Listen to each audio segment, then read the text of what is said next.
Tayo manalangin, dakilang Diyos, lubos papasalamat sa mga napaaganang bagay na ginagawa mo sa pamagitan po ng Iglesyang itong TSFI. Alam ko, Lord God, hindi po masasayang mga tinatanim namin mga salita. Tutubo po ito at magpo-produce maraming bunga. Lord, salamat sa commitment ng mga TSFI, sa mga nag-a-act as your representative and priest. Dahil kung wala po sila, Lord, mas marami po mga buhay mapapahamak, mas maraming pamilya mawawasak, mas maraming makabataan mapapasiwara ang mga buhay, mas maraming mga bulinggit lalaki na hindi po nila nakikita ang pamilya nila united, buo, na nagpapasalamat, nagsasamba sa iyo. Lord, napakahalaga itong mensahe ito dahil marami pa rin pong mga tao na gusto mo pakitaan ng makabutihan.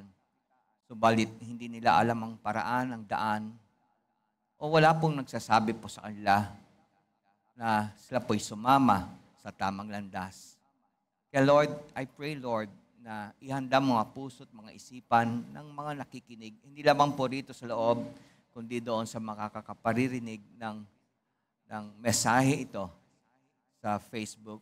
Lord, pagkabanalin mo kami, pagkabasbasan mo kami, ang aming mga tenga, mga isipan, upang sa ganoon lahat mga bagay aping maririnig ay magtutumi mo ito sa aming mga puso at magpo-produce ng mga ganang bagay, Lord, na ikaw po ang mabibig kapurihan.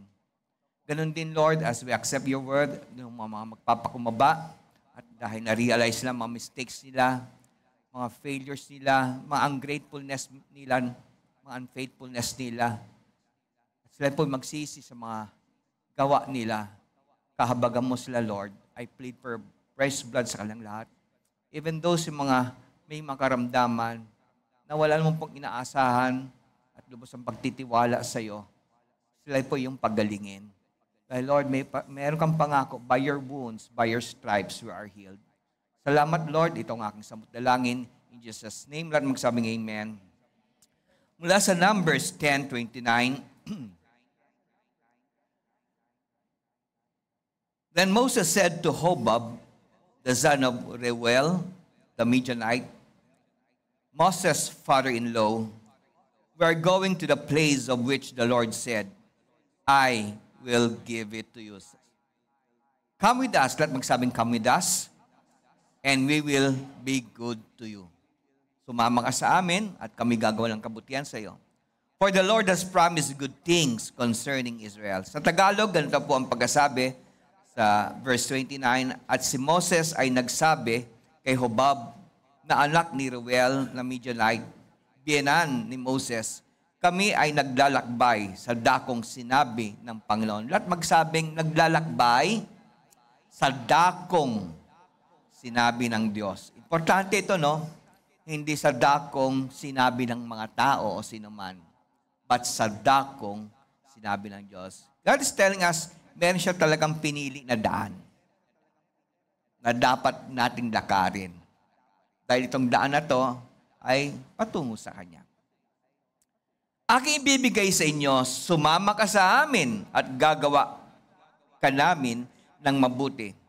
Sapagkat ang Panginoon ay nagsalita ng mabuti tungkol sa Israel. From Deuteronomy 7 verse 9, New Living Translation sa Tagalog, sa English ka babasahin, patungkol ito sa bayan ng Israel. And of course, ito ay patungkol na rin sa mga naniniwala kay Lord, tumanggap sa Kanya, mga anak niya. For you are a holy people who belong to the Lord your God. Sino rito belong kay Lord God? Taas lang kamay, gusto ko makita. Ang iba hindi kayo belong kay God. Kanino kayo belong? Of all the people on earth, the Lord your God has chosen you. Mahalaga ito, basahin natin sabay-sabay. The Lord your God has chosen you to be His own special treasure. Pwede na kayo mo po. Alam nyo, ang tao ay nasa isang paglalakbay o journey. At napaganda naman pala ang team ng BBS this year ay about journey. And sa journey na yan ay iba-ibang ang patutunguhan yan. Iba-ibang outcome, iba-iba ang dulo. Some people would journey sa daan na gusto niya. Sapagkat bagamat alam niya may problema, still gino-journey pa rin niya, dinadaan niya yan dahil familiar siya. Ayaw niya na manibago pa siya or mangangapa pa siya. So usually, ang tao, ang pinipili niyang daan o journey, na lalakarin niya, tatahakin niya, ay yung familiar siya. Komportable siya.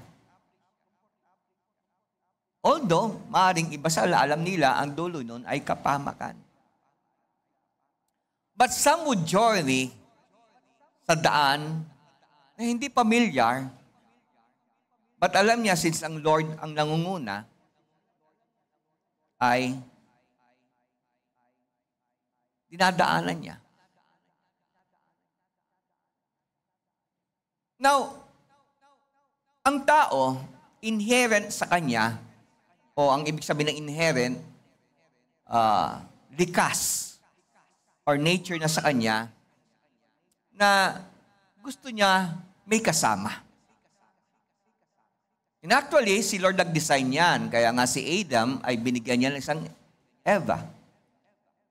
So, it is inherent upon us, o natural sa atin, na maghanap ng kasama, maghanap ng tropa, maghanap ng grupo na tanggap tayo, na suportado tayo, na makikilala tayo, mare-recognize tayo.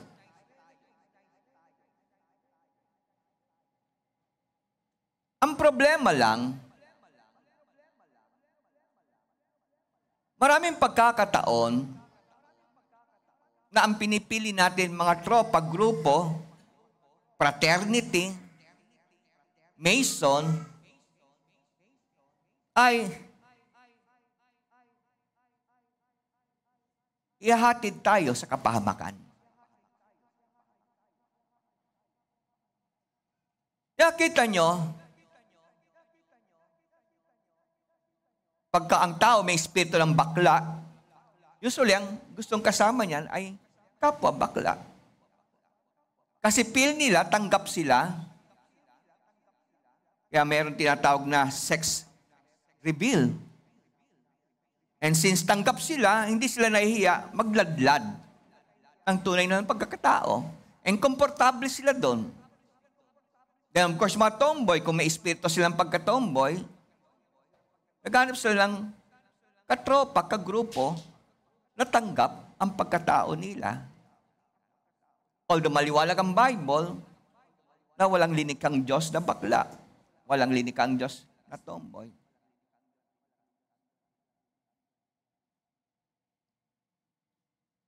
Mga kapatid, gusto kong paalalahanan tayo, gusto ko kayong paalalahanan, na ang buhay natin ay isa lang. Ang sabi sa Hebrews 9:27, and just as each person is destined to die once, and after that comes judgment. Ito nagiging problema ng maraming tao. Ang tinitignan lang nila sa pagpili ng katropa o mapapangasawa, fraternity, grupo, Mason o alaman, iniisip nila yung kalagayan lang nila dito. Wherein maring komportable sila, walang mag-open sa kanila, walang sisita sa kanila, tanggap. Feel nila, protected sila doon. Feel nila, pagka may trabaho na, aangat kaagad ang kabuhayan nila dahil may mga katropa, may part siya lang isang Mason, part siya isang fraternity. And they don't think anymore about yung buhay after ng buhay dito sa lupa.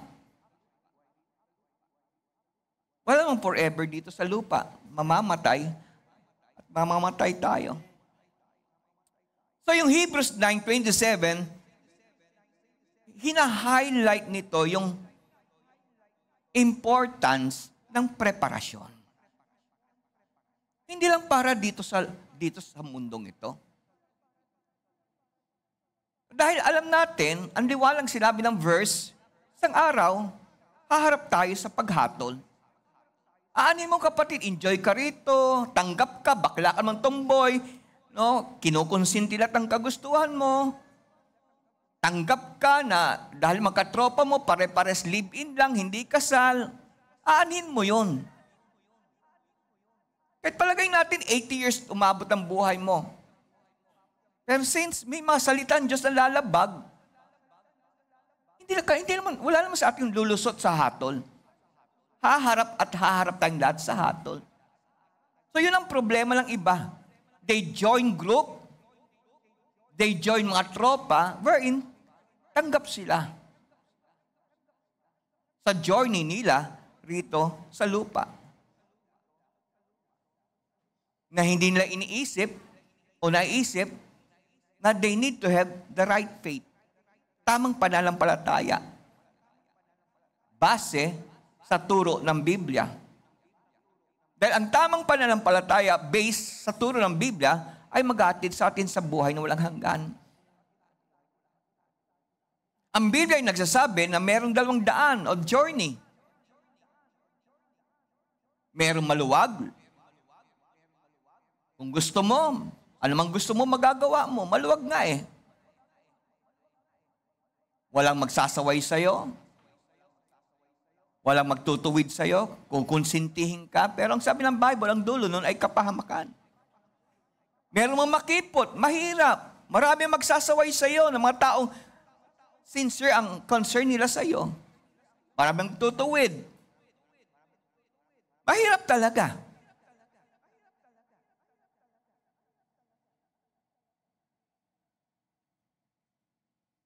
Masok aking isipan, siguro kilala niyo yung recent tennis sensational ng bansang Pilipinas. Anong pangalan nun? Grabe, giant killer. Top number 2, top number 6, mga champion. Tsaka, ang mabigat na tinalo niya, Grand Slam winner. Ito yung hinighlight sa news eh. Pero hindi ba agad-agad siya nakarating doon kung walang self-discipline? Ito yung problema ng maraming tao eh. Even sa mga scholars, naging scholars sila, nagkaroon silang disiplina sa pag-aaral. Pero bakit pagdating sa spiritual, ayaw lang pinakikialaman nila sila? Ayaw nila magpadisiplina. Yun ang kalungkutan sa magiging dulo ng buhay nila kung hindi sila magbabago at tahaking ang daan na gusto ni Lord na daanan natin. Sa teksto na ating nabasa, na sa isang paglalakbay ang Israel mula Egypt sa pamamagitan ni Moses at ni Aaron, ay nailabas sila. But not after matinding mga battles against the gods of Egypt. At ang paglalakbay na yun ay dapat madali lang. Sa mga bang scholars ay nagsabi, 2 weeks lang. 3 weeks the most.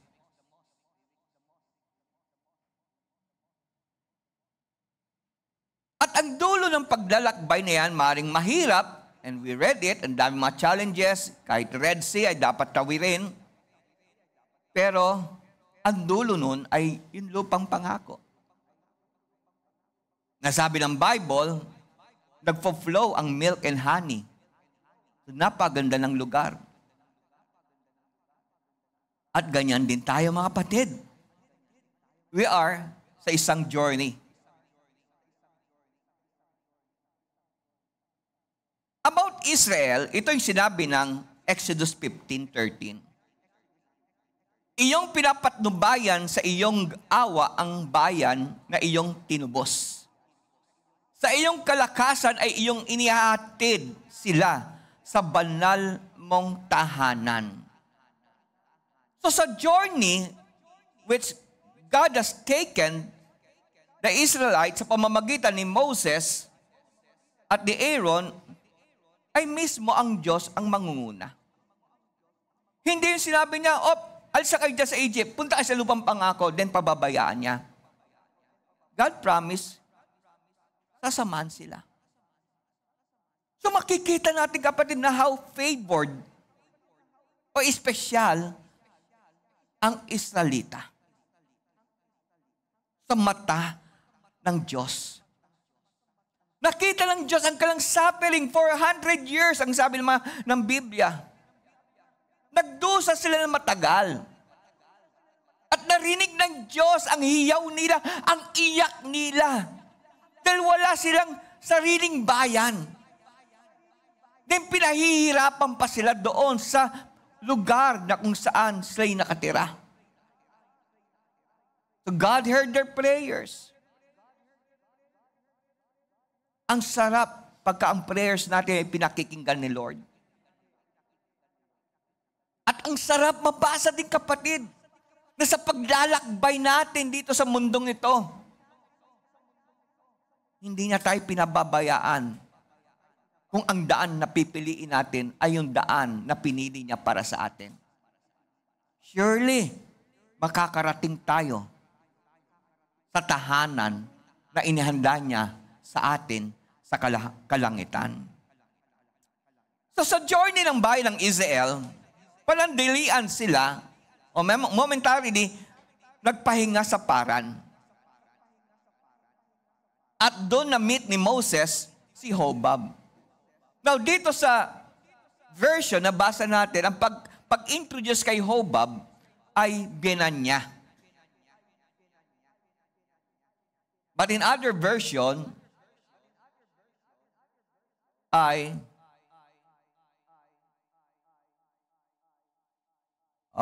ano ba sa Tagalog yun? Bayaw. Bayaw si Hobab. Pero, ito na lang version tanggapin muna natin ngayon. Doon sa mga nag-aaral mabuti ng Word of God, mas madali nyo maintindihan yan. Bakit ang ibang version ay Benan, ang ibang version ay brother-in-law. So let's just stick muna dito. And I will leave sa iba sa inyo na gusto magkaroon deeper study. So father-in-law. And sa journey ng Israel, pagpapatuloy nila sa journey, sabi ni Moses kay Hobab, hoy, join ka na sa amin. Kaya itong title, mensahe natin, kaya join na lang kayo. Doon sa mga kaidaran ko, siguro alam niyo yung awit ng Sampaguita. Diba? Alala niyo? Kaya join na lang kayo. Kaya tayo ay mag-rock and roll. Pero, dito sa paghihikayat namin na mag-join kayo, ay hindi, para mag-rock and roll. But ma-experience ang goodness ng ating Panginoon Diyos na buhay. So, ginaya. Siguro mag-akit kayo isang fan dito, mga kapatid. Ginaya. Baka na brown out sa isang linya ng Meralco. So, with pagmamalaki ni Moses sa kanyang pananampalataya, paniniwala ni Moses sa pangako ng Diyos, nakita niya, kapatid, na, hey, it's unfair na kami lang ang makakapunta at makakapasok sa lupang pangako. Siguro sa isip ng Moses, palagay ko naman, kahit hindi Hudyo to, mahal din sila ng Diyos. Kasi Midianites Yung sa side ng asawa ni Moses ay hindi mga Hudyo, kundi mga Midianites. But since love ni Moses kanyang asawa, of course, love din ni Moses, ang tatay ng asawa niya, kapatid ang asawa niya. Kaya sabi niya, hoy, join na kayo. Sumama kayo sa amin dahil gagawan ka namin ng kabutihan. So kay Hobab, masasabi natin kung tutugon siya sa imbitasyon ni Moses, ito ay isang special na privilege. Ulitin ko, si Hobab ay hindi po siya kasama sa covenant o pangako ng Diyos. So meron isang napagandang katanungan dito. Bakit magjo-join si Hobab sa mga lahi, maliban kay Moses, hindi niya kilala?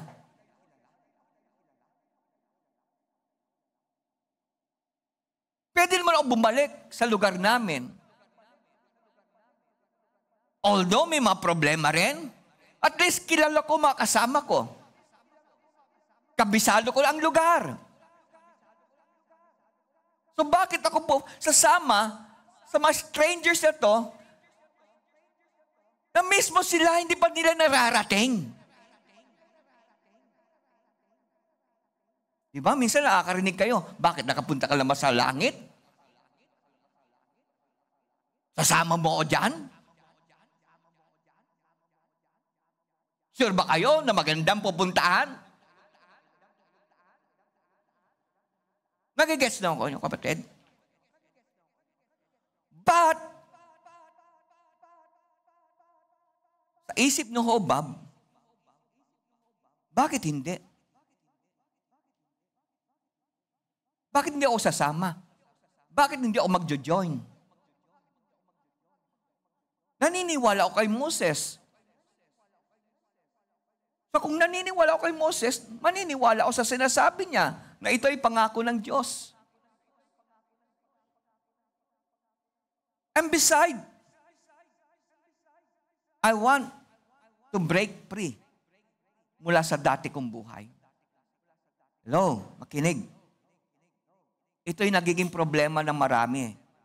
Alam na nila hindi maganda ang kalagayan ng buhay nila at hindi maganda ang hahantungan palang buhay nila, but they don't want to break free. They don't want to take the risk. But ito si Hobab, ang kaganda kay Hobab, pagod na siya sa dati niyang buhay. Sawa na siya sa dati niyang buhay. Yes, maring hindi pa nakakarating, wag mo itapat sa akin. Bagamat hindi pa nakakarating itong Israelite sa Israel, bakit hindi ko subukan?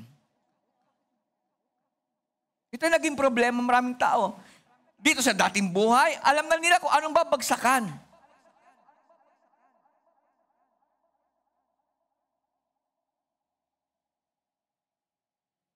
So what hinders them na i-try naman itong journey na to?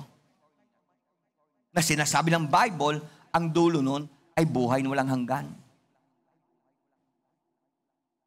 At kay Hobab, it was a privilege sa kanya na talikuran yung dati niyang buhay, kumalas sa dati niyang buhay, at harapin ang pangako ng ating Pangdiyos. So, he made the decision. He decided to break free with his past.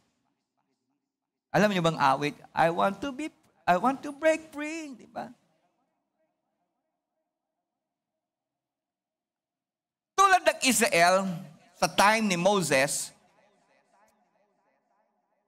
na they were in journey mula sa pagkabihag papunta sa paging malaya at makarating ng lupang pangako, ang church, ang totoong church ni Jesus Christ, ay nasa isang journey rin to a place God has promised.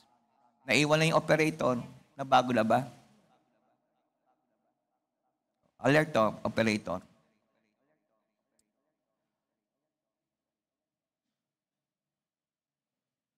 Ang tao ay nasa isang journey.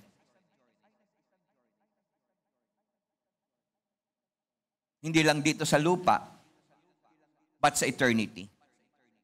At ang Biblia ay nagsasabi, meron lamang dalawa ang pupuntahan. Impyerno at langit. O buhay na walang hanggan.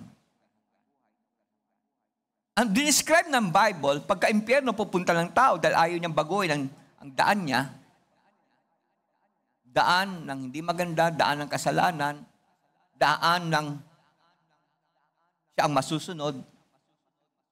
Dinescribe ng Bible na forever ka na andon. Naalala ko yung message ni Pastor Umbad nung buhay pa siya. Nakarating din siya rito. Sabi niya, kahit 100 years ka na sa impyerno, parang nag-uumpisa ka pa lang. Kasi eternity, walang katapusan. At sinong pupunta ron? Ang Book of Revelation ay yung pupunta doon ay yung mga immoral, mga manginginom, mga sinungaling, mga matatakutin, mga adulterer, fornicators, liars, marami pang iba. Hindi ako nagsabi nun ng Bible. So pagka sinabi ng Bible, mangyayari yan. At dinescribe ng Bible na yung tao makakarating doon ay magigising na lang siya, mamumulat siya sa kahiyaan and pagsisisi. Ang Bible ang describe na merong pangangalit ng ngipin. It is because, lalo kapatid, pag ang taong to ay nakakilala na kay Lord o nakarinig na about God, natamasa ng kabutihan ni Lord, maaring for many years, linakad niyang daan ni Lord. Then, bumigay siya, nadaya siya. Nandun talaga matinding pagsi, Lord, why? Why, Lord? So, araw-araw na sa isip niya yun. Yung paghihinayang, mga wasted years, sinayang niya. Ibabalik din pala siya sa dating buhay. Then, ang iba namang kapatid, magigising, maisip niya, hey, bakit hindi ako nakinig kay Julio? Bakit hindi ako nakinig kay Jess? Sayang. Bakit pinagtataguan ko sila, mga TSCFI? Bakit ako nagagalit sa mga leaders, kay pastor? Araw-araw na sa isip nun, habang nararanasan nila yung init. Apoy, asupre, ganun kainit yung parang sa bulkan. Yan ang mabigat nung kapatid, ang sabi ng Bible. Yung mga uod, hindi namamatay. So habang iniihaw ka, habang yung conscious mo, isip mo ay kumbaga pumapasok yung mga alaala.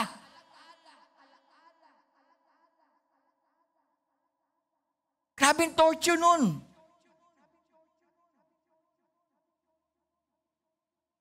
Ang uod, labas-pasok ng katawan mo. So, ibig sabihin, pagkapasok ng uod yan, sunod yung apoy. Paglabas siya doon, sunod din ang apoy. So, yung apoy tagus-tagusan din. Sumasabay sa bawat pinapasukan ng uod sa katawan mo.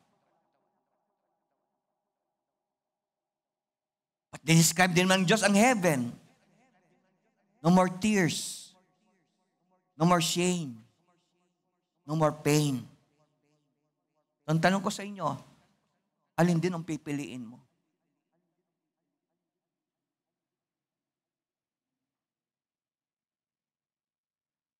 Ang iglesia, kasamang TSCFI, inutusan tayo na maghimok ng maraming pwedeng sumama tulad ginawa ni Moses kay Hobab.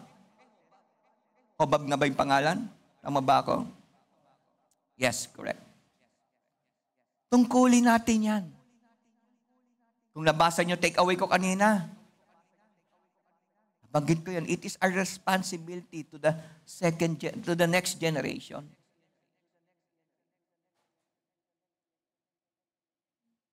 Bakit? Ang sabi ng Bible, di ba? come with us. Sabi ni Moses kay Hobab, come with us. Dapat yun din ang tinig natin sa mundong ito, sa kapitbahay mo, sa kapatid mo, sa magulang mo, sa anak mo. Hoy, join na kayo sa amin. Bakit? Bakit tungkulin natin na sabihin yun sa taong nakapaligid? Kasama mo sa school, kasama mo sa work, kung nagtatrabaho ka, hoy, join na kayo sa amin, come with us. Sabi sa Romans 1:16, hindi dapat natin kahiya ang salita ng Diyos, for I am not ashamed of the gospel of Christ, for it is a power of God to salvation for everyone who believes. Kung hindi natin gagawin yan, kung hindi natin ipagmamalaki ang salita ng Diyos sa classmate mo, sa magulang mo, sa anak mo, sa kasama mo sa work, paano sila maliligtas? Paano mababago yung journey nila mula papuntang impyerno at patungo ngayon sa buhay na walang hanggan? Yes. Ang journey natin at ang journey na makakasama natin ay hindi madali. May laban din. May problema rin. May pagsubok din. Habang nasa mundong ito, habang nasa lamang lupa pa ito, may problemang marating. May karamdaman o anumang bagay pahihintulutan ng Diyos. Importante maintindihan yon. Dahil alam ni Lord kung ano mas makakabuti sa atin. Yes, it may be difficult. Lalo na kung nasali ka na sa dati mong buhay, bigla kang hihiwalay doon, lalayo ka sa mga dati mong kakampi, medyo mabigat ang laban. Dati mong kasama, medyo mabigat ang laban.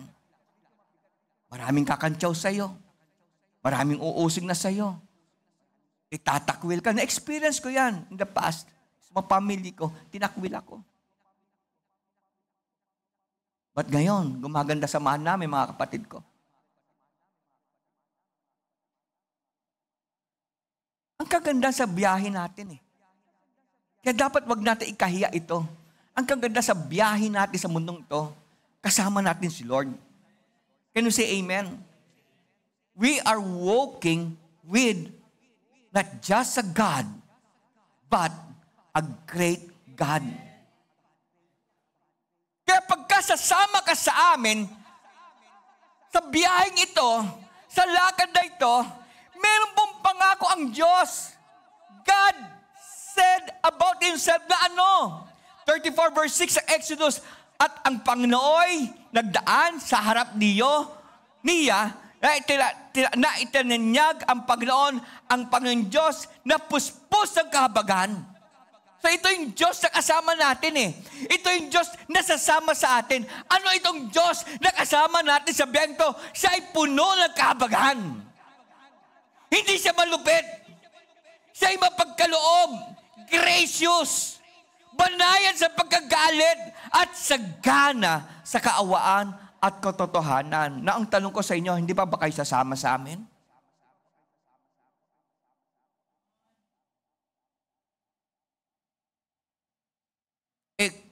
Kung ikaw pa rin ay nasa dating journey, may sariling Diyos din yan. Pero yung Diyos din, kapatid, ipapahamak ka niyan. Kasi hindi sila yung totoong Diyos sa pinakikilala ng Bible. Hindi ka sasagipin yan.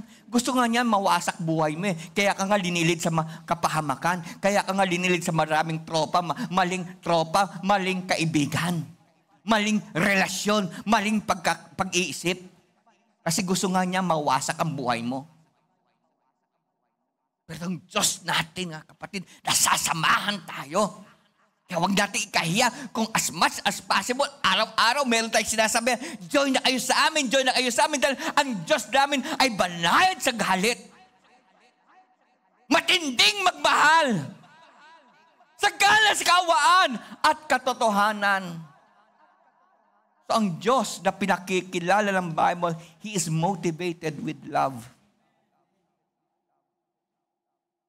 As much as possible, ay gusto niya walang mapahamak. maparusahan, pagkos, makasumpong na buhay na lang hanggan. Ito yung sasabihin natin sa kanila. If you join with us, kung kayo'y sasama sa aming lakbay, God is working for your good, for our good. Ang sabi sa Romans 8:28, and we know with great confidence. Kaya kapatid, huwag mong kahiya ang palampalatayang tinanggap natin. With confidence that God, who is deeply concerned about us, causes all things to work together as a plan for good for those, para kanino? Who love God. To those who are called according to His plan and purpose. Kahit nakapalpak-palpak ang mga desisyon natin, palpak-palpak mga action natin in the past, kayang ayusin ni Lord yan. And make it good. Naalala ko sinasabi ng tatay ko noon, don't cry over spilled milk. Those are water under the bridge. Parati binabanggit ng tatay ko yan. Malit pa ako. God is telling us, kapatid, kung ikaw sasama sa biyahe ng church, don't worry about your past. Aayusin ng Diyos yan.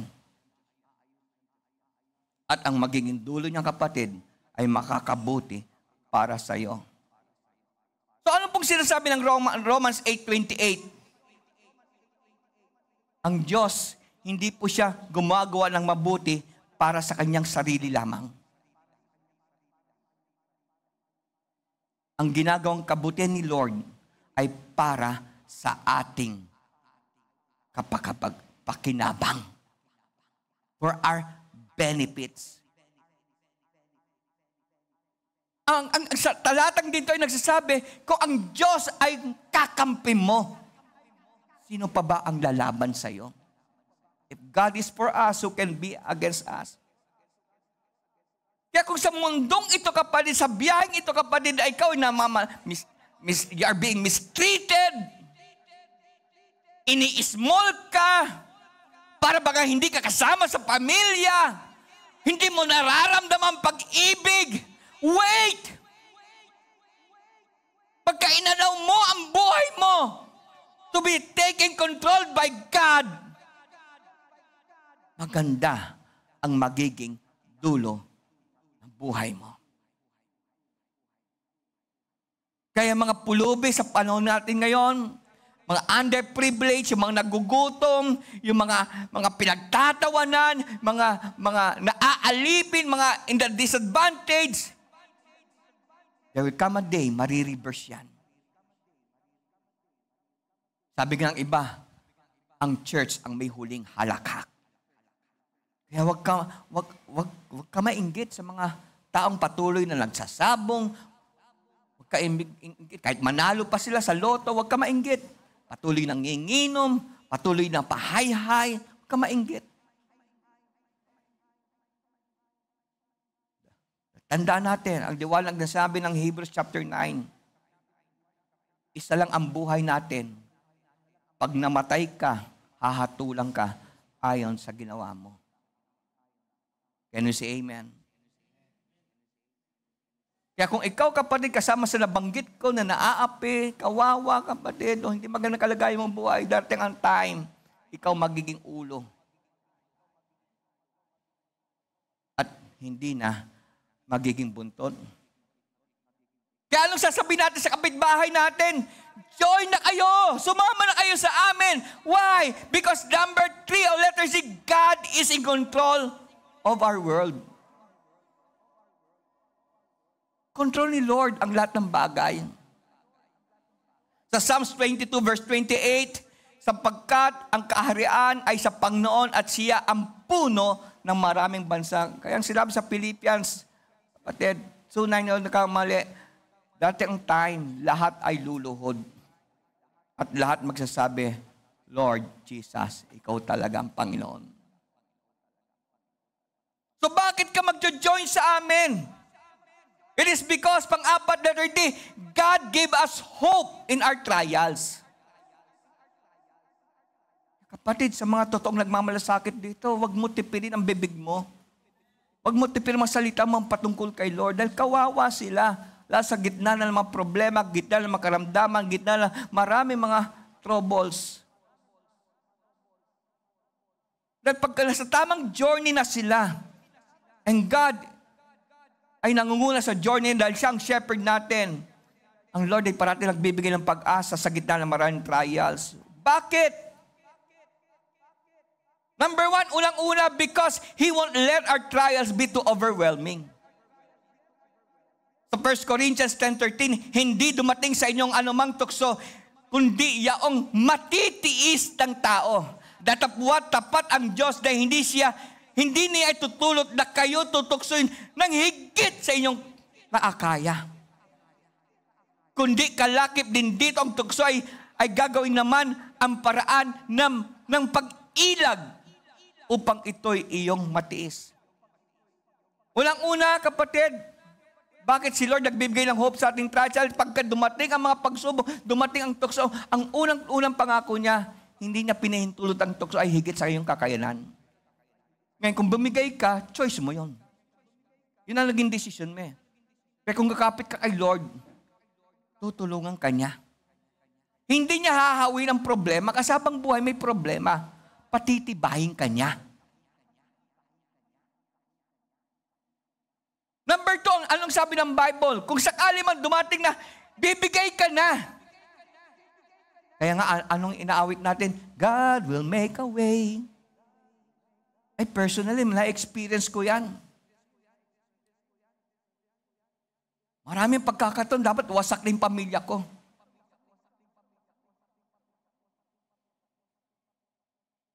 Liniligtas niya ako eh. Dahil, kumbaga, bumigay na ako. Naalala niyo yung kwento ko, yung galing kami Soldier Hills. Ganun parang reunion, mga dati namin kasama sa Dynetics doon, kasama ng trabaho ni Lita. Then may kasama kami doon, mga talagang sanay sa ermita, mga babae na doon nagtatrabaho. Sabi sa babae, sabi kasama ko pala, na kasama ko sa Saudi, ay wag natin isama yan sa Vic, born again na yan. Sabi sa babae, nakasakay din sa kotse, gagawin kitang born again. Bumigay na ako ng mga kapatid. Pero paglabas ng Soldier Seal, na hindi ko maintindihan, biglang bumukas yung pinto na mismo sa side ko.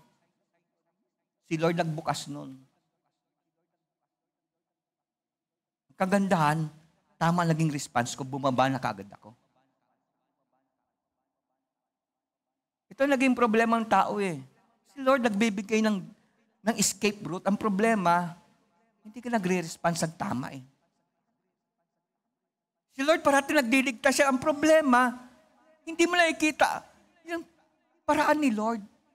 Kaya napapahamak ang tao. Gets niyo ako? Dapat sensitive ka. Ito na way ni Lord, talo na ako. Huwag mo ipagpapatuloy yan. May pangako si Lord, tutuparin yan. Salita niya yan eh. Through Paul.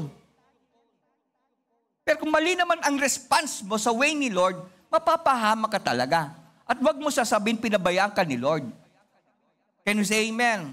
Number 2, bakit tayo bibigyan ni Lord ng hope in our trials pagka ways niya ang pipili natin? It is because He'll give us grace sufficient for trials.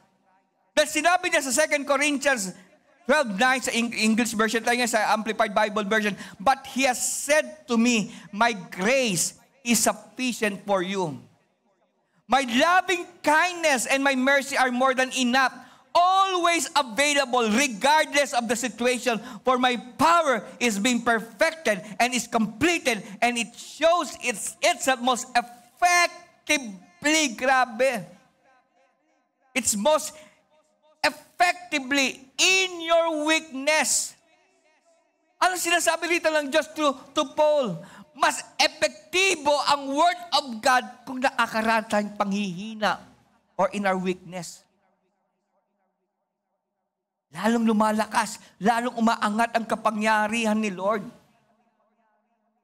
And hindi lang lumalakas, ang sabi ng Bible, effective. Lahat magsabing effective.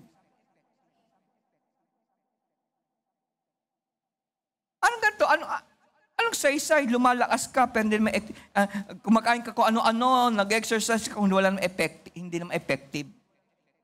Naintindihan niyo ako? Wala naman epekto eh. Pa-sit up ka, dami pa rin bilbil. Hindi effective. Pa-diet ka, laki pa rin tiyan mo, hindi effective. Importante, effective mga kapatid. Amen? So ang gawa ni Lord, effective parate. Doon sa tumatanggap. Doon sa sumusunod. Doon sa nag-change ng journey. Mula sa dating journey natin, patungo pa kapamakan, then sa journey na inland ni Lord. Effectively in your weakness, therefore, conclusion yan, therefore I will all the more gladly boast in my weaknesses so that the power of Christ may completely enfold me and may dwell in me. Pakinggan natin yung conclusion of the matter. Ang iba, ang binubus nila, mahina kasi ako eh. No one is perfect naman. Parang justify nila parating ang consistency nila sa failure. Pero iba yung sinabi ni Pablo. Ang pinagmamalaki ko, yung kahinaan ko. Dahil sa kahinaan ko, pinalalakas ako ni Lord. Hindi niya ginagamit excuse yun. Tulad ng maraming tao. Gets niyo kapatid? Kaya nagbubush siya sa positive way. Hindi tulad ng iba, ang pinagmamalaki nila, na weakness nila, kahinaan ng karupukan nila, in a negative way. Kasi parang ginajustify nila, tao lang ako. Hindi ko kaya yan. Hindi ako magsisikap. It means God is building our inner strength. Ulitin ko, hindi aalisin ni Lord ang problema. Tutulungan ka ni Lord maging matibay. Kasi ayaw ni Lord yung parang blind follower ka niya. Gusto niya ma-discover mo na need mo talaga siya. Can we say amen? Pangatlo, bakit niya tayo bibigyan hope in trials? It is because He gives us the promises of His Word to encourage and sustain us in trials. Sa Psalms 37 verse 23, the Lord makes firm the steps of the one who delights in Him. Sino yung tutulungan ni Lord sa kanyang lakbay? Sino mga kapatid? Doon sa who delights in Him. Though he may stumble, he will not fall. Why? For the Lord upholds him with his hand. Dahil naman tayo makakaranas ito, babagsak tayo. Pero ang pagkakaiba lang na talaga si Lord ang chinus mo, hindi ka tuluyang babagsak. Kasi may nakahawak sa'yo. Oy anak, natumba ka na. Okay, bangon ka. Kita niyo si Peter, kapatid. Yes, pinintulot ng Lord na medyo mag-sink siya. Pero hindi malunod ng buong buo. Amen? Kasi nandun ang kamay ni Lord. Ito yung pagkakaiba natin sa mga tao na hindi Kristo talagang Diyos nila. Tuloy-tuloy ang pagbagsak dyan at talagang mararanasan nila ang bigat ng buhay. Pang-apat, bakit God gives hope in times of trial sa mga lumalakbay sa daan ng kanyang church? It is because He will enlighten our darkness, bear our burdens with us, and promise to bring us through to victory in the end. Romans 8:27, in everything we have won more than a victory because of Christ who loves us. We are more than conquerors. Panalo parati ang church. Kaya kung ang church ay parating panalo, swerte yung sasama sa atin. Can you say amen? At hindi lang TSSFI, maraming church si Lord sa buong mundo. Can you say amen? Kapatid, this is number 4. If you join us in our walk, kung sasama ka sa aming lakbay, our God will always provide for your needs. Can you say amen? Hindi lang siya nagbibigay ng hope in times of troubles. Hindi lang siya mismo ang Diyos na kasama natin sa paglalakbay. Meron siyang pangako kung magjo-join ka sa church na to at sa mga tunay na church ni Lord, God will always provide for your needs. Sa Philippians 4:19, at pupunan ng Diyos ang bawat kailangan ninyo ayon sa kanyang mga kayamanan. Okay, pagpalagay natin, ikaw yung tao nagtitiwala sa tao at umasa ka sa tao. Mali yung tao na yan, matapat siya sa pangako niya, pero may limit. Ang matutulong lang sa iyo ay ayon sa kanyang kakayanan. Ang tao, may limit. Pero anong pangako ng Philippians 4:9? The Lord will provide our needs according sa kayamanan ni kayamanan na mayayaman ng tao. No. According to his riches. O saan ka na?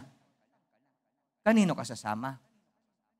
Kaya join na kayo sa amin, kapatid. Sabihan mo kapitbahay mo, classmate mo, office mate mo. Join na kayo sa amin. Kano si amen? Kaya join na lang kayo. Number 3, kaya join na lang talaga kayo. Saan? Number 1, letter A, to a place of delightful surprises. Itong place na to ay mahirap i-describe. That's sobrang wonderful. Ang sabi ng 1 Corinthians 2:9, subalit tulad ng nasusulat, hindi pa nakikita ng mata o maririnig ng tenga, ni hindi pa sumasagi sa isip ng tao ang mga inianda ng Diyos para sa umiibig sa Kanya. Okay, kunin natin yung mga rason mga tao, foolish rason mga tao. Hindi pa nga natin nararanasan, hindi pa natin nakikita. Okay. Sige, bahala ka. Doon ka pa rin sa dating daan mo, dating journey mo. At alam mo naman kung saan kang pupunta, ano mangyayari dyan sa mga hindi magaganda. So why not? Dito ka sa side na ito. Yes, maling hindi pa natin nasasaksiyan. Pero ang Bible nagsabi, magandang kalalabasan. So why not? Believe kung ang sinabi ng Biblia. Dahil ang Biblia ay ang salita ng Diyos.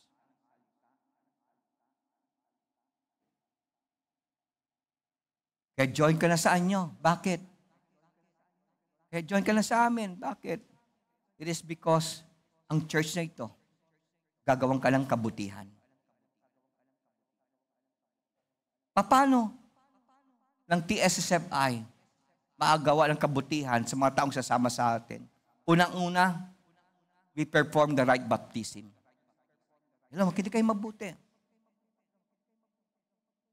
At ang baptism na ito, na gagawin namin sa iyo, ay sa tamang dahilan, tamang paraan, at may tagline na tamang authority. Ang sabi sa Acts 2:38, then Peter said unto them, repent and be baptized every one of you in the name of Jesus Christ for the remission of sins, and ye shall receive the gift of the Holy Spirit. Now listen mga kapatid, para maintindihan natin ang kahalagan ng name ng Jesus Christ.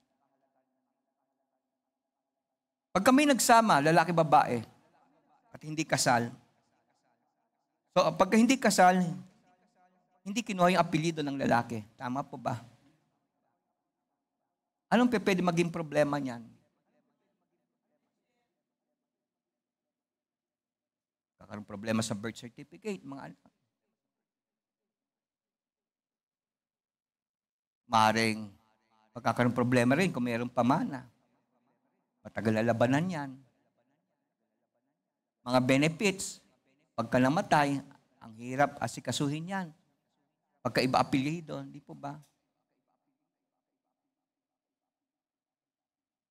At marami pang ibang mga problema pagka hindi mo kinuha yung apelyido ng lalaki. Gets nyo? Hindi na ako magdidwell niyan, pero palagay ko naman naiintindihan niyo yan. Sabi lang iba bakit kami magpapakasal? Sure ba na kami? Di ba usually? Baka isang araw, bakit ka nagpabuntis? Bakit ka nagpagalaw? Bakit kayo nagparami ng anak? Tama ba? Kasi sa isip mo pala, baka iwalang ka. Mga maling rason. Nasasabihin, ay ginagawa na ito ng iba bakit ka kaya? Mali yan. Sa batas ng tao, yung nagsasama hindi kasal, adultery yan. Kung may magdidemanda sa'yo, yari kayo. Fornication, that's adultery. Labag sa batas ng Pilipinas yan.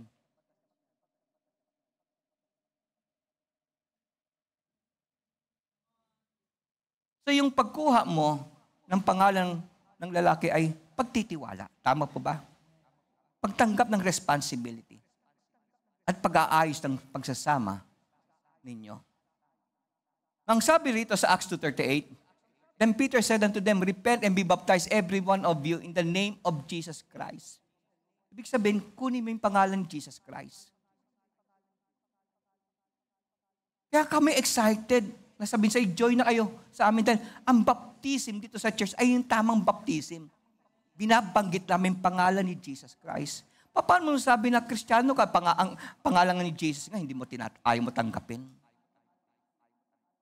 Sabi ng iba, paano sinabi ng ibang Matthew 28:19, at bautismo sila sa pangalan ng Ama at ng Anak at ng Espiritu Santo. May sinabi niya sa pangalan kaya nga may pangalan. Tatawag ako ng Ama. Mga ama!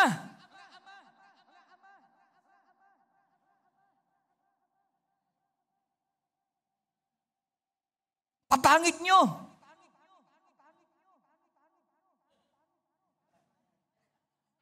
Siyempre, maraming magagalit sa akin. Sinong pastor? Sinong pastor? Wala kang bilanggit na pangalan. Di ba hanapin mo ang pangalan? Yun ang ibig sabihin ng Bible. Bautismohan ninyo sila sa pangalan. Mahirap ba maintindihan yung kapatid?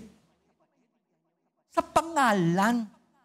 Ikaw ba, kapatid, ang gwapo-gwapo mo, tawagin kita, hoy! Di ba ang pangit? May pagka sinabi ko, Road Rain, ang gwapo mo. Di ba ang sarap? Tama po ba? Sino ritong ayaw matawag sa pangalan?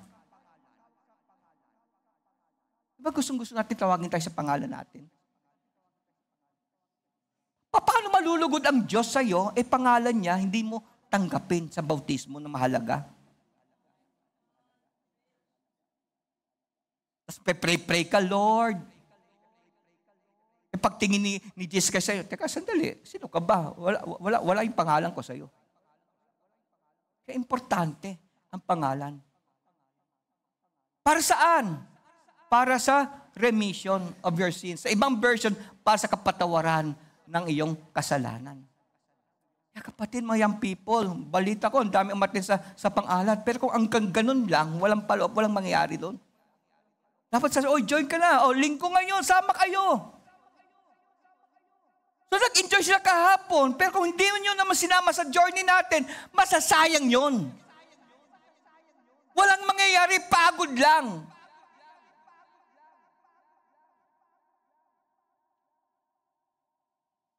Kaya kapatid, maging convicted na tayo na mag-invite kasi ang gagawin natin sa kanila ay mabuti dahil nagtuturo tayo ng tamang bautismo. At hindi lamang yan, we teach the right doctrines. Alam niyo ba, napaka-important pagtuturo ng tamang aral. Dahil ang sabi sa Galatians 1:8, subalit, kahit kami o isang anghel mula sa langit ang mangaral sa inyo ng magandang balita na iba sa pinangaral namin sa inyo, parusahan nawa siya ng Diyos. Biro mo, kahit anghel na magturo, ng ibang turo, maliban sa tinuro ng Diyos sa mga apostoles at tinuro ng mga apostoles sa ibang tao. Anong sabi ng Bible? Pagkaiba yung tinuro mo. Mula sa pagtuturo ng Israel, anong sabi ng Bible? Kahit anghel ka pa, o sino rito ang anghel? Meron na ba ang anghel sa atin? Pangalan, merong anghel. Mukhang anghel lang. Pero kung pagpalagay natin, anghel ka na. Pagkaiba, tinuro mo. Mula sa tinuro ng apostoles, ang sabi ng Bible, sumpain ka. Kapatid, we must be proud. We belong to the church na nagtuturo ng tamang doktrina. At kasama doon yung bautismo sa pangalan ni Jesus Christ. Hindi natin sinawa yung Matthew 28:19. Actually nga, mas tinupad natin Kasi pangalan ang sinabi doon. Can you say amen? Ang sabi ni Pablo kay Timothy sa 3:16, ang lahat ng kasulatan ay kinasihan ng Diyos. Alam niyo, ang ibang tao, kinikilala lang nila ang Bible source of information. Instead na ito yung authority. Yun ang malungkot sa iba. Source of information lang, kaya hindi na sinusundod. Pero anong sinabi ng Bible? Anong sinabi ni Pablo kay Timothy? Ang lahat ng kasulatan, ibig sabihin, from page 1 hanggang sa uling page ito, ay kinasiyan ng Diyos at kapakipakinabang sa pagtuturo ng katotohanan at pagsaway sa kamalian at pagtutuwid sa likong gawain at sa pagsasanay para sa matuwid na pamuhay. Verse 17, upang ang lingkod ng Diyos ay maging ganap at handa sa lahat ng mabubuting gawain. Kaya hinihikayat natin, dapat magikayat tayo, join na kayo sa amin. Kasi tama ang tinuturo namin. At ito ay magpapabuti sa iyong buhay. Pangatlo, we will teach you to serve because of love. Yan ang dahilan kung bakit gusto natin sila mag-join para mapulpil na nila ang kanilang purpose sa kaharian ng Diyos. 1 John 4:18. Walang kasamang takot ang pag-ibig at pinapawi ng ganap ng pag-ibig ang anumang takot. Hindi pagganap ang pag-ibig ng sinumang natatakot sapagkat ang takot ay kaugnay ng parusa. Dito sa church, ang tinuturo lang natin takot dito ay takot sa Diyos. Period. And we teach love. Kasi nandun ang tunay na kalayaan mula sa kasalanan. Especially pag sinashare mo ng Word of God. Nakita nyo rito mga kapatid, mga leaders dito, pagod yan sa work, pagod yan sa school, pagod din sa family nila. Eh bakit? Masaya sila. Lalo yung pagka yung pinaghihirapan nila ay dumadating sa church. Masaya mga yan. Masasabi ko, hindi totoong Kristiyano kapatid pagkapabigat sa iyo yung ginagawa mo. Pagka-istorbo sa iyo yung ginagawa mo for the Lord. I don't think you are na-experience mo yung true love ni Lord. Kasi yung true love ni Lord, kapatid, nauunawaan mo yung suffering siya sa cross. Na dapat ikaw yung nakapako doon. Na dapat ikaw yung pinapalo. Dapat na ikaw yung sinuotan korona ng tinik. Pero inangkin ni Lord lahat yan. So yung mga nagsaserve with love, naiintindihan nila yung pains ni Jesus Christ. Yung mga nagbibigay ng matapos sa tithes and offering, naiintindihan nila yung sufferings ni Lord. Para sa atin. Yung mga nagsisimba regularly, sumasama sa mga satellite, may mga prayer meeting, hindi lang sa satellite, but sa bahay nila mismo, naiintindihan nila yung pains ni Jesus Christ. And I believe, lahat ng mga may ministry rito, na-reveal sa kanila ang life sa cross. Nakita nyo kapatid, masaya sila. Lalo silang pinagpapala ng ating Panginoon Diyos.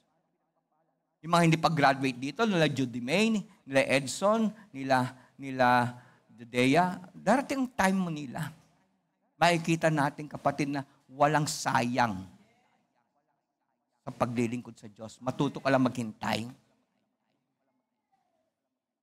Pasimula namin ministry, kasama ko mga anak ko, palugaw-lugaw lang kami madalas. Damit na sinusot namin, pamana mula sa mga kapatid ko. Ilan years din yan? Siguro 10, 15 years, ganun ang buhay namin. Kumakain kami kapatid. Minsan, isang beses lang isang araw. The rest, wala na. Matagal din yan.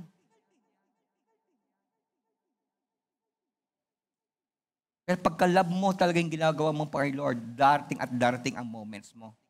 God will bless you. And lastly, bakit ka namin gustong mag-join sa amin? Because we will teach you to receive the Holy Ghost. Mahalaga ang Holy Ghost sa tao. So dahil binasa natin sa Acts 2:38, ready na mga musicians, singers.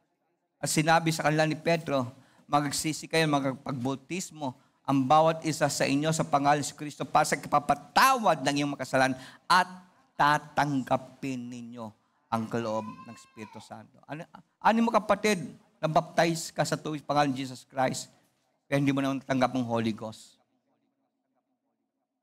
Sa John 3:1, alam nyo, ito yung napagandang kasaysayan dito. No? Mula sa verse 1 hanggang verse 5. Sabay-sabay natin basahin. May isang lalaki nga sa mga Pariseo na ang nangangalang Nicodemo, isang pinuno ng mga Hudyo. Verse 2, ito rin ay naparoon sa kanya ng gabi. At sa kanya nagsasabi, Rabbi, nalalaman namin ikaw ang isang guro na nagbuhat sa Diyos sapagkat walang maaagawa ng matanda na iyong ginagawa. Maliban na kung sumasa kaniya ang Diyos. Verse 3, sumagot si Jesus at sa kanya sinabi, katotohanan, katotohanan, sinabi ko sa iyo, maliban na ang tao ay ipanganak na muli. Anong English ang ipanganak na muli? Born again. Kaya wag natin ikahiyang paging born again natin. At yung mga tao na pinagtatawanan ka, born again ka, silang kawawa kung hindi rin maging born again. Tandaan mo, yung tao rito, kapatid, lawyer ito. Pero hindi pagganap ang pagkaalam niya about God. At maraming ganyang mga matatalino. Yung iba nagtatali-talinohan lang naman. Kung nari may alam, masabi lang tama sila. Sumagot si Jesus at verse 3, at sumagot si Jesus at kanya sinabi, katotohanan, katotohanan, sinasabi ko sa iyo, maliban ng tao ipanganak na muli, ay hindi siya makita sa karya ng Diyos. Hindi pa rin naintindihan ni Nicodemus, itong lawyer. Sa verse 4, sinabi sa kanya ni Nicodemo, paanong maipapanganak ang tao kung siya'y matanda na? Makakapasok ba uli siya? Baga siyang bilang ikalawa sa tiyan ng kanyang ina at ipanganak. Hindi porket matalino ka, ang mind mo ay kingdom-minded. Lawyer to, pero hindi pa kingdom-minded eh. Kaya akala niya, yung sinasabi ni Jesus Christ na ipanganak ng muli, pumasok uli sa daan bata. Sige, Jen din, kahit malaki ka, try mo nga yung kambal mo, ipasok uli sa daang bata mo, ano mangyari sa'yo. Kaya balita sa Anipe, ang sipag mo daw kahapon. Praise God. Ganyan dapat tayo. At dapat masaya natin ginagawa. Verse 5, sabay-sabay natin basahin. Sumagot si Jesus. Pwede ba tumayo tayong lahat? Sumagot si Jesus, katotohanan, katotohanan, sinasabi ko sa iyo. Maliban na ang tao ipangalak ng tubig at ng Espiritu. Ito'y tumutukoy sa bautismo sa tubig sa Panginoon Jesus Christ at bautismo ng Banal Espiritu. Binasa natin kanina sa Acts 2:38. Ay hindi siya makakapasok sa karan. So, sino-sino mga ito? Pwede nanay mo yan. Alam mo ba nanay mo? Pwede tatay mo yan. Alam mo ba tatay mo? Pwede kapatid mo yan. Alam mo ba kapatid mo? Pwede magulang mo yan. Come on, gising. Minsan maraming bagay ng church, selfish eh. Ang dahilan, busy ako sa school, busy ako sa work. Kung hindi ang church ang mag-invite na sumama kayo sa amin, paano sila ipapangalak na muli? Hindi tayo tinawag ni Lord para maging selfish, maging self-centered. At kung hindi mo ipaglalaban yung tamang faith na tinuturo sa church na ito, darating ang kapatid, yung paghatol. Maring iba sa inyo, meron nang namatay sa pamilya nyo, danay, tatay, anak, kapatid. Nagawa mo ba ibuka bibig mo? Join ka na sa amin. Pinaglaban mo ba yan? Ano sila? Mabuti pa itong matalinong taong to si Nicodemo eh. Bagamat panganib yung time na yan na lumapit kay Lord. Kaya nga gabi yun eh. O madaling araw. Pasimple. Dahil alam niya maraming nang mamasid. Pero naramdaman niya ito lang makati sa akin sa pag-asa. Pag nalimutan niya na yung posisyon niya. Mataas ang posisyon niya doon sa bayan na yun. Lawyer siya. Pero aanin niya kapatid, yung yaman, aanin niya yung posisyon kung hindi siya isisilang uli sa kaharian. Kaganda ng Nicodemus, na-recognize niya si Lord lang ang hope. Ikaw ba, recognize mo si Lord lang hope mo? At kung aalis ka sa Kanya, kung anumang mga dahilan, kawawa ka. Kung nang-recognize mo, then, invite others. Responsibility natin yun. Magiging ungrateful ka kay Lord pagka hindi ka nagsasama. Magiging wala kang kwentang tao na hinugasan ni Lord through His sufferings kung wala ka man ng maisama. Pero nag-suffer si Lord para sa'yo, tas ikaw, tanda mo na, tagal mo na sa church ni isa, wala ka man lang nagdala. At dami mo dinadahilan, school. Work. Just wait, pag dumating paghatol, anong sasabihin sa'yo ni Lord? Hindi natin naiisip yun eh. Hindi tayo tulad ng sinasabi sa pusa, may 9 na buhay. Tayo isa lang. Kung totoo man yan, tayo sigurado isa lang. Dahil sinabi na yan sa Bible. Pero ang tagal mo sa church, minsan hindi namin namimit yung kapatid mo, hindi namin namimit yung magulang mo, hindi namin namimit anak mo. Tagal mo na nakikilala kay Lord, hindi mo pa rin na-unite family mo. Hindi ka ba napapagabag? Minsan aaten, minsan wala. Is that normal, Christian? Yan bang tao na naniniwala ka na totoo yung journey mo? Kasi kung totoo yung journey mo, kapatid, iba. Grabe ang pagpupusigi mo. Grabe ang takot na maaari isa o dalawa sa members ng family mo ay mapapahamak.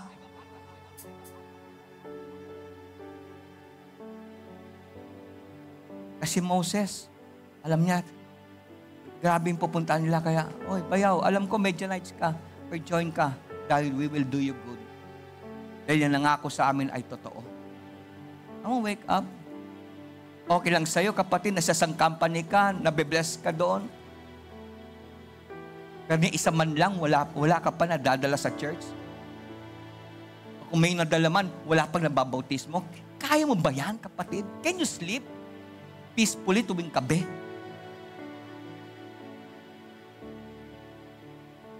Come on.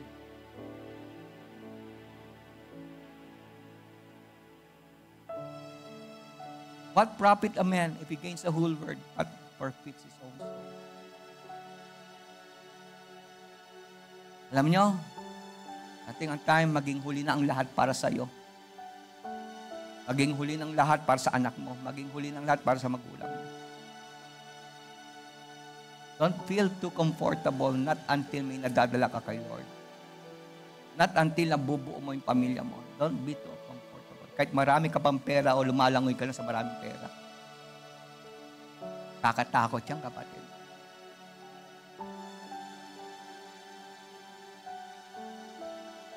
Alam nyo, sensitive ka rin kay Lord, mapapaluhod ka lang sa oras ito eh. Sabi, Lord, bigyan mo pang sapat na panahon, Lord. Ayaw kong ganito lang. Yes, maganda grace ko. Yes, maganda trabaho ko. But Lord, alam ko, pinararanso ang aking emptiness. Why don't you come forward, kapatid? Why don't you amid your pulse? Why don't you come forward and sabi, Lord, send me, Lord. Come on. Come on. Hindi natin sayangin to. Tama na yung puros ministry pero walang bunga makita. Tama na yung kapatid. Ang ganda ng grace mo. Wala ka man lang nakasama rito sa church. Tama na yan. Kakahiya kay Lord. Tama na yung maraming blessing. Yung mga taiba right, marami rito. Ano mo yung pera, kapatid? Tumunog yung trumpeta. Wala ka mang pakita na may nadala ka, member sa family mo, sa work mo, sa school. Speak to us, Lord. God is calling you. God is touching your heart. Come forward. Feel mo, hinahatak ka ni Lord dito sa harapan. Tama na yung tigas-tigasan, tama na yung pride, tama na yung kapatid yung hindi na tayo nahihiya sa harapan ni Lord. Hindi ako tatagal dito sa harapan sa pagtawag sa inyo. I've spoken. May araw ng paghatol. Hindi ka ba makipag-ayos kay Lord ngayon? Come on.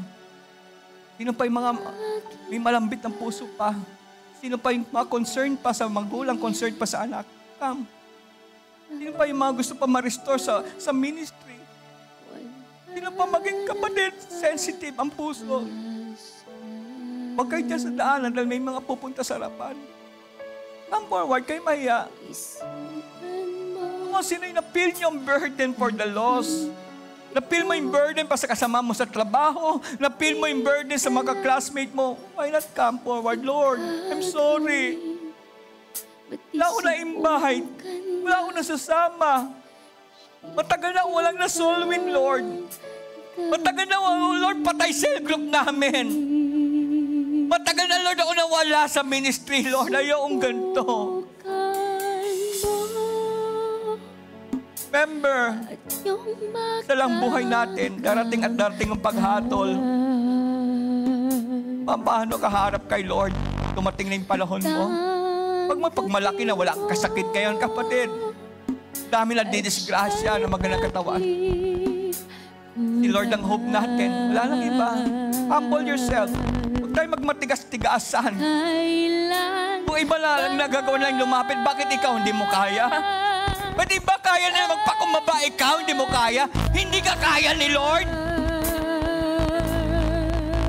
Hindi lang sabihin mo ngayon, Lord, hindi mo kaya. Hindi mo mapapadala sa harapan. Ako ang hari ng buhay ko. Wala akong pakialam sa iba.